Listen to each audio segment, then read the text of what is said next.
Percy puffed grumpily into the yards. He was feeling put upon and said so. "I feel put upon," he complained to Thomas. Thomas was confused. Put upon what? The rails? No, put upon with work. Driver says he is too. Put upon? What a silly saying, replied Thomas. But Annie and Clarabelle liked it, and they sang about it too. Percy's been put upon, put upon, put upon. Percy's been put upon, poor old Percy. Percy is being put upon. I am. He collected metal from the foundry, coal from the yards, flour from the mills, rock from the quarries, and fuel from the depot. Then he delivered it all to the docks.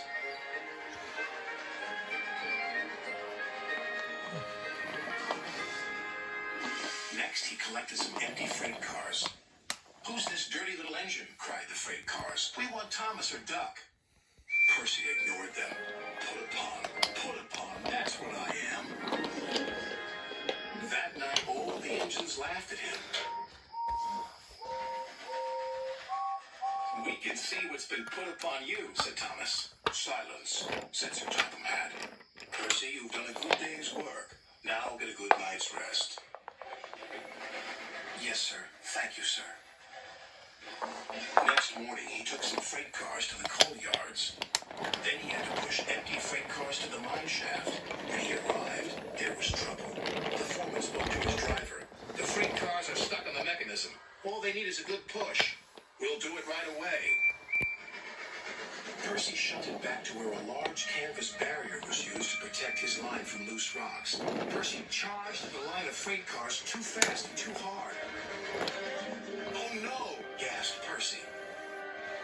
The freight cars broke free, but ran out of control to the mines below.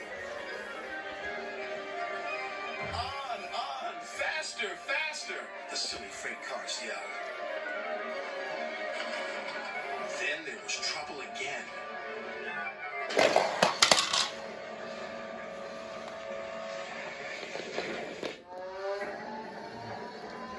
"Get out of here fast! The mine's collapsing!"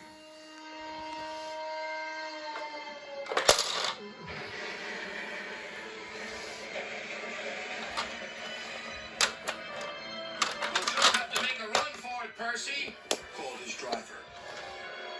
"There's going to be an avalanche," wailed Percy. And he was right. Worse still, the track he was on began to crumble. "Oh, help!" wailed Percy. Then he remembered something he had seen earlier. "There's a canvas barrier by the track. That might save us." They were just in time.